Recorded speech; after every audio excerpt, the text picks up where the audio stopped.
Okay. So, Ruxandra, how are Hello. you, first of all? I'm uh, I'm good. I'm well. I'm enjoying the time off, and gathering energy for future projects. Yes, we are both Yeah. not in our homelands, no? I'm in Armenia, and you are in Vienna now. I'm in You're in Vienna, Austria. which is my adoptive home. But of course, I have not been able to go to Romania these days and to see my mother. And she, Yes, same well, for me. last year, last was able to go to visit her when she turned 90 years old. Uh, and it was great Hmm. because I remember I was flying from London and from the rehearsals of Grange Park of Don Carlo. Yes, we were actually together doing Don Carlo Yes, once again. It exactly. was our second Don Yeah. Carlo for Grange Park Opera. And but this year, at this time, we should have been there as well for another title, for La Gioconda of Ponchielli. Yeah, I was very much looking forward to that. Yes, me too. And I think that also you were debuting. I was debuting this role. Joseph Calleja was Yes, debuting, and you as well, no? yes, it was new for all of us, and it's very exciting when you bring life to a new role, a new opera. I was really, really very much looking forward to it. Also, Yes. Yeah. as a recovering from Wagner, because right before I was supposed to sing Tristan and Isolde at the Royal Opera, and afterwards, I was looking forward for this Italian, beautiful Yes. opera. Yes, I can imagine. I can imagine. And this, I mean, this Gioconda is really amazing. First of all, I think that the libretto, I mean, Arrigo Boito, one of the greatest, but this libretto is really special. It has, it's written in such a way that for every composer would have been difficult to match such a level of artistry. And that's why Ponchielli was very afraid of being able to reach the greatest results. And he was writing and writing to the editor, and I don't know. I mean, it's very complicated, and almost until the opening night, uh, actually they were already rehearsing the opening night, and still there were some parts of the opera missing, including the dance of the hours, the very famous Aha, bit. And yes, and if we know the story, the complete story is that there are 5 different versions of La Gioconda, all successful, all in different theaters, but 5 versions. So Ponchielli reached what was the closest to perfection at the end of this process, changing a lot of things.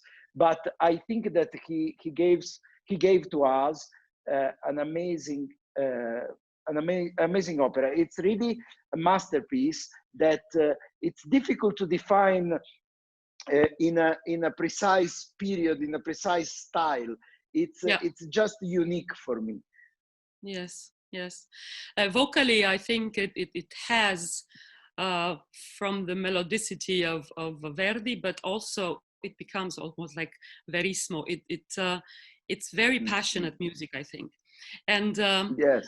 Laura, as I was saying, Laura is a special role because it happens rarely that a mezzo soprano gets to be the romantic lead and gets to be happy at the end, and is not a witch or an intrigante or an old woman, or it, it's just very beautiful to play passionate, to sing and play Hmm.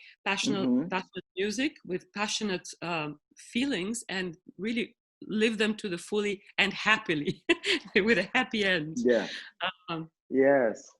Eboli was not happy end, and she was not she was No. supposed to be a bad person. With 2 amazing arias as well, Eboli, and Yeah. and some of the most beautiful concertatos. So nothing bad. And I Fantastic. have to say Yeah. that soprano roles, most of all, they are not, as you said, they are not with happy ending, or they are not. Normally, they're the villain, no, of the situation. But Yeah. when I think of working with you on these roles, I started to love the villains, because you make them so beautifully, and as an actress on stage and musically, that I was really, uh, I'm so sad that we are not actually now making music at Grange Park Opera for this Gioconda, because there is so much. I mean this opera, and especially in the role of Laura, when he's in the duet with Gioconda, or even in Stella del Marinar, there are so much details that they can be worked in the room between the conductor and the singer. I'm talking also about the incredible rubatos that Ponchielli Exactly. even mentioned in the score.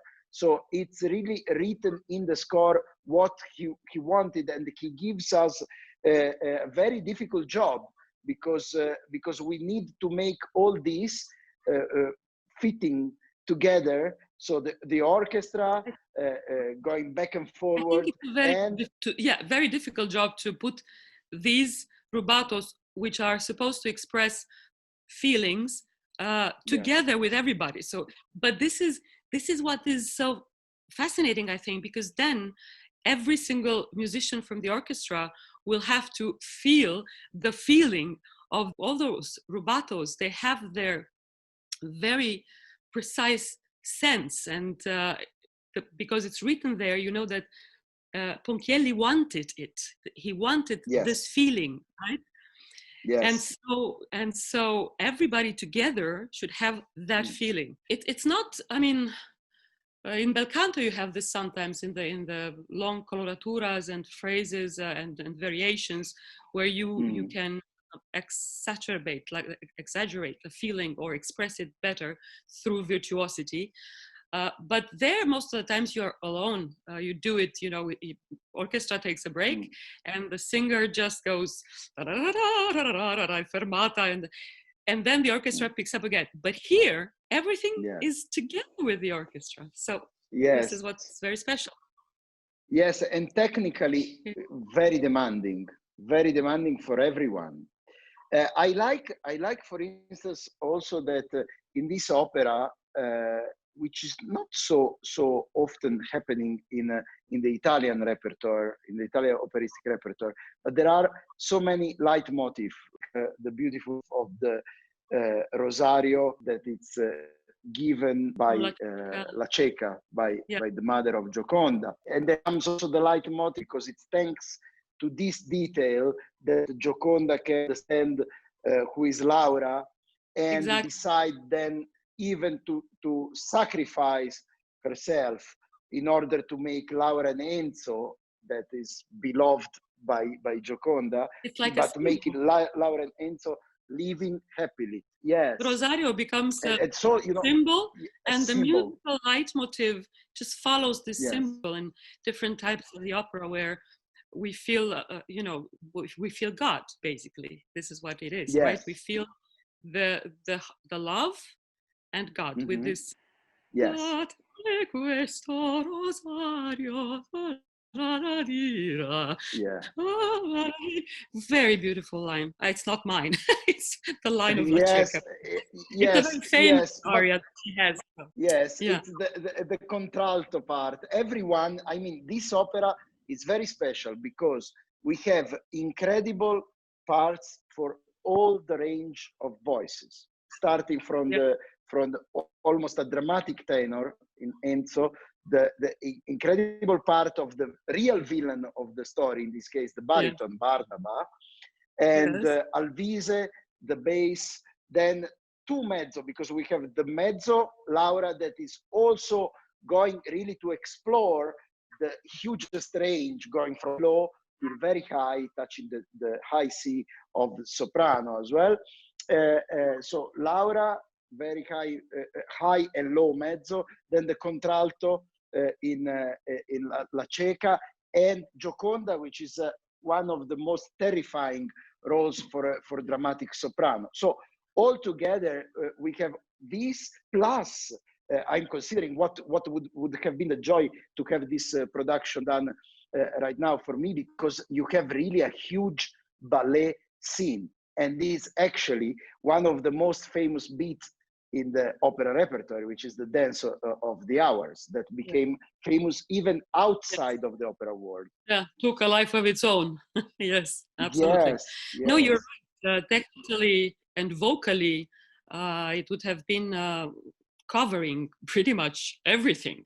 Um, as a mezzo who has to sing also very high and also very low, basically, I have to have the color of the mezzo and the medium range and the low range of the mezzo, but also I have to access with great facility the high notes, especially in the duet with Gioconda, for example. They sing pretty much the same thing, and Yes.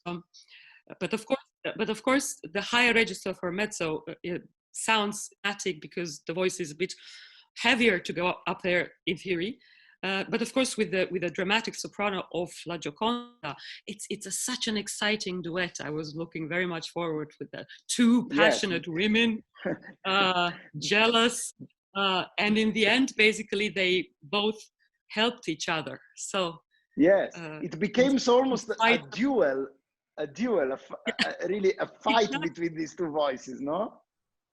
It's exactly like a duel, like a fight between these two voices, and as a character, the beauty is that indeed, although they both love the same man and they're extremely jealous, and ideally they want this man for themselves, and they don't like the other person, really, they do help each other, and they somehow they raise above low feelings, so to say. They become Yes. high emotions. It's really nice also from the psychological point of view that comes together with the music. Yes, Yeah. that's true. But that's also why I think that, and I really hope that even if we didn't have luck this year to work this beautiful opera together at Grange Park Opera, but I have hope that we will be able to set new dates in the future.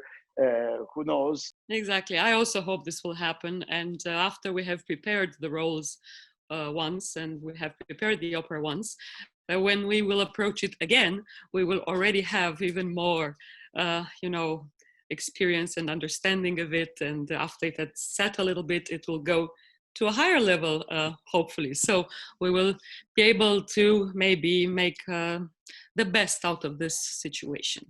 Thank you so much. Thank you. Thank you, Gianluca. Kiss. Thank you, Maestro. Ciao, Ciao. Ruxandra. Ciao.